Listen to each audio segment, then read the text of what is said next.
Nah, ini pada akhir tahun 2021, Dito bersama Raffi Ahmad dan juga CEO Prestige Motor Rudy Salim berkolaborasi membentuk dan membesarkan Rans Sport. Dito juga menjabat sebagai Chairman Rans Nusantara Football Club, yakni klub bolanya Rans. Biasanya tim ahli, tenaga ahli atau staf khusus itu adalah orang-orang dekat dari menteri yang bersangkutan. Biasanya ya. Kalau Dito kan kita tidak kenal sejarahnya, dia dekat dengan Erlangga Hartarto. Jadi ada kemungkinan, tidak menuduh, bisa jadi ya titipan dari orang kuat untuk masuk ke situ sebagai pintu masuk ya. Ini tidak masuk akal ya. Tadi misalnya contoh paling gampang, S-Doger. Untuk membiayai bisnis S-Doger, bagaimana mungkin orang mau menanamkan duit $5 juta itu untuk apa gitu loh. Nah, foto ini menjadi menarik saudara sekalian karena ada Rudy, ada Raffi, ada Dito, dan sebelahnya itu ada Jeremy. Siapa Jeremy? Jeremy adalah menantunya Rafael Aluntri Sambodo. Anda bisa bayangkan negeri kita yang dikelola dengan cara mafia seperti ini.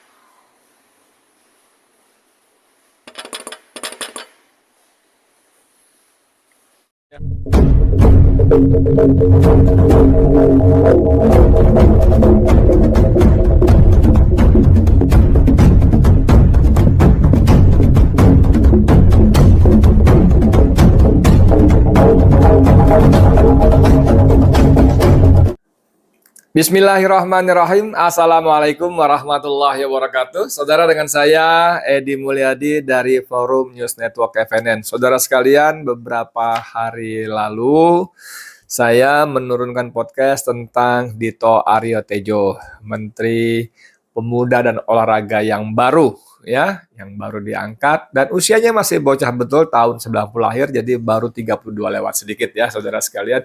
Nah, saya memberi judul, kalau Anda ingat ya, dalam thumbnailnya, jabatan Menpora diduga ada deal politik, siapa diuntungkan ya. Ini menarik sekali karena kemudian kita baca berita-berita bagaimana Dito Aryo Tejo ini ternyata anaknya dari Dirut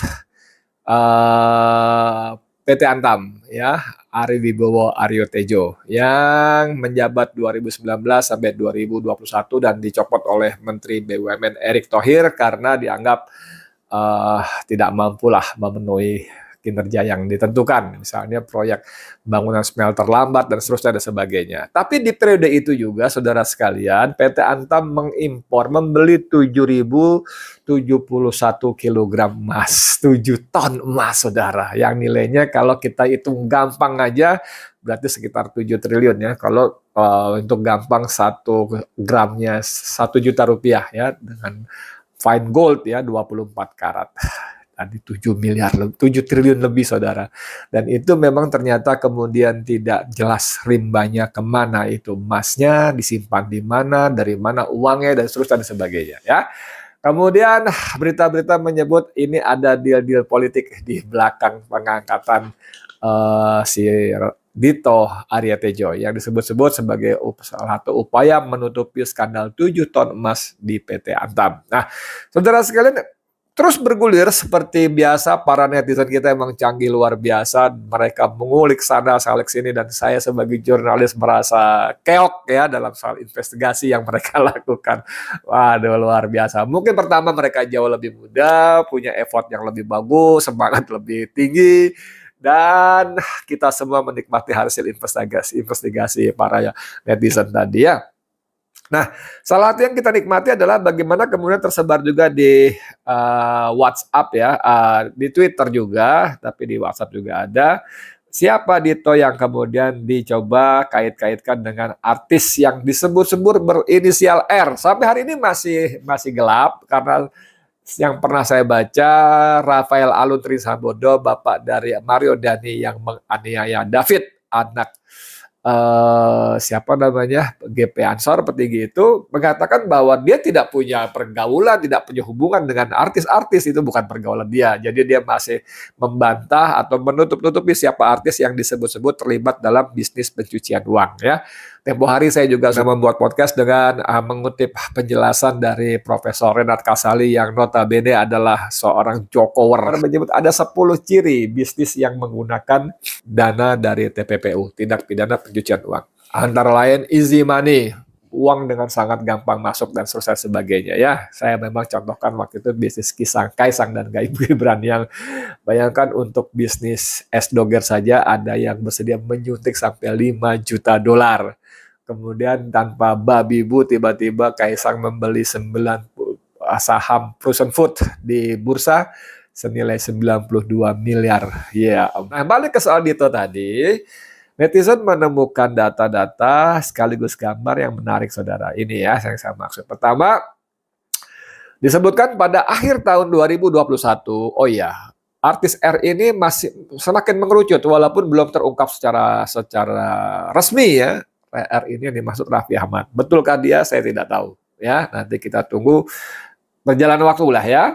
Nah ini pada akhir tahun 2021, Dito bersama Raffi Ahmad dan juga CEO Prestige Motor Rudy Salim berkolaborasi membentuk dan membesarkan Rans Sport. Dito juga menjabat sebagai Chairman Rans Nusantara Football Club, yakni klub bolanya Rans. Memang kalau dipikir-pikir, bagaimana seorang Raffi Ahmad, anak muda artis ini punya dana yang dahsyat sekali, bisa beli ini klub bola segala macam, membesarkan Rans Corporation dan sebagainya, dan ini menjadi semacam gotak-gatik gato ya, saya katakan ya gotak-gatik gato karena harus diverifikasi betul. Maka pertanyaan utamanya, dari mana uang Raffi bisa berinvestasi begitu dahsyat ya? kalau hanya mengandalkan return dari bisnis-bisnisnya selama ini ya patut diragukan. Pada April 2022, Dito dipercaya untuk masuk ke dalam jajaran tim ahli Menteri Koordinator Bidang Perekonomian Indonesia. Menterinya adalah Erlangga Hartarto. Dito merupakan anggota tim ahli yang termuda dari 7 anggota lainnya. Tim ahli ini kalau di kementerian itu setahu saya ada 2 tim. Satu namanya staf khusus dan jumlahnya terbatas, maksimal 3 kalau nggak salah. Waktu itu ya, kalau sekarang udah berubah saya nggak tahu. Kemudian ada tenaga ahli. Tenaga ahli ini tidak dibatasi. Mungkin yang dimaksud adalah tenaga ahli. Barangkali ya, saya nggak tahu. Tapi dengan masuknya Dito yang antah baranta itu, walaupun punya rekam jejak orang tuanya bekas dirut Antam dalam Kementerian Perekonomian, Koordinator Perekonomian, ini sesuatu yang buat saya juga karena kita tidak mengenal dari mana Dito ya. Dito biasanya tim ahli, tenaga ahli atau staf khusus itu adalah orang-orang dekat dari menteri yang bersangkutan. Biasanya ya. Kalau Dito kan kita tidak kenal sejarahnya, dia dekat dengan Erlangga Hartarto. Jadi ada kemungkinan, tidak menuduh, bisa jadi ya titipan dari orang kuat untuk masuk ke situ sebagai pintu masuk ya, untuk tugas-tugas lainnya yang lebih penting. Oke, itu data yang terungkap. Ini bukan data rahasia, Anda bisa buka di Wikileaks segala macam ya.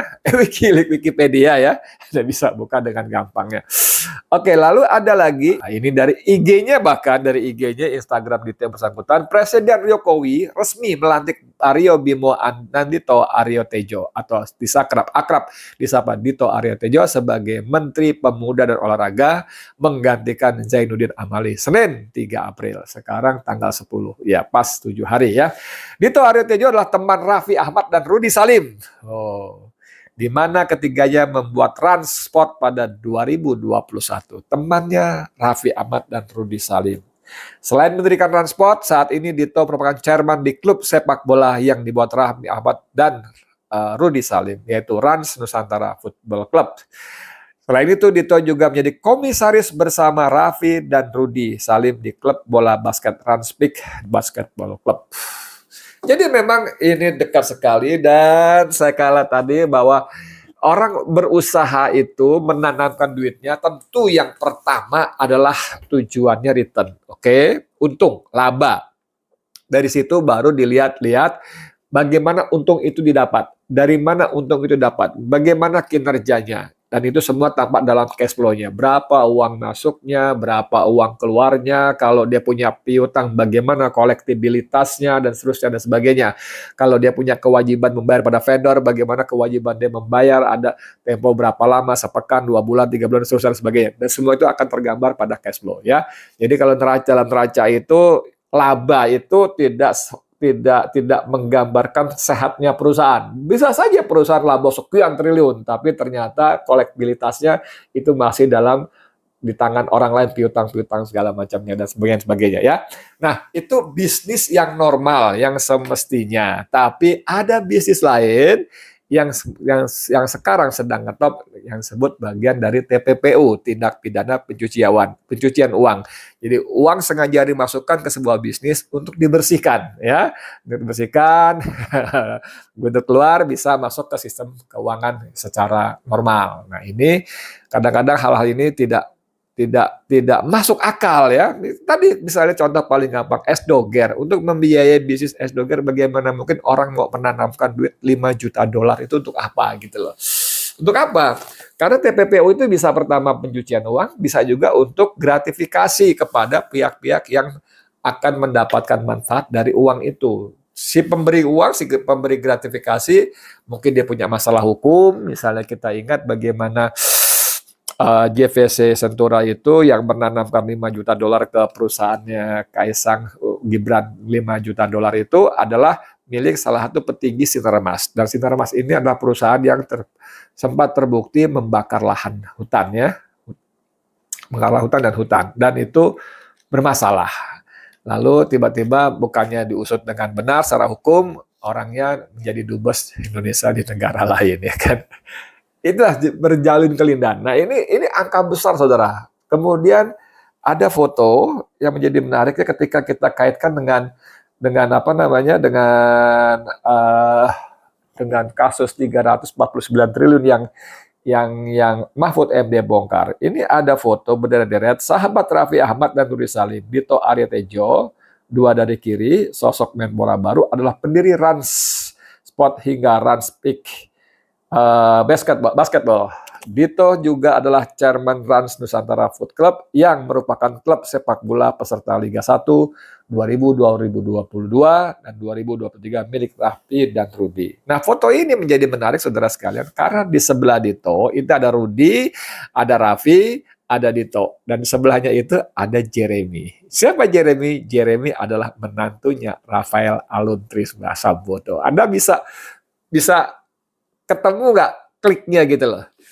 Ada 4 anak muda, punya perusahaan sama-sama, ada Rans Corporation, ada Rans Football Club, ada Rans Basketball Club. Uangnya dari mana? Uangnya dari mana? Saya nggak menuduh, nggak punya bukti-bukti. Cuman dari asal godak-gatik-gatuk tadi, cara bahasa Jawa ya. Oh begini, oh begitu, oh pantesan, oh begini, oh begitu. Apa peran Jeremy menantu Rafael di kelompok geng anak muda ini dalam sebuah entitas bisnis? Anda bisa jawab, saya nggak bisa jawab. Tapi dengan semakin terbongkarnya 349 triliun dan bagian dari apa yang ribut sebelumnya Rafael Aluntri Sambodo dengan harta yang super jumbo itu mungkin bisa masuk akal, ada benang merahnya. Mungkin ya, mungkin.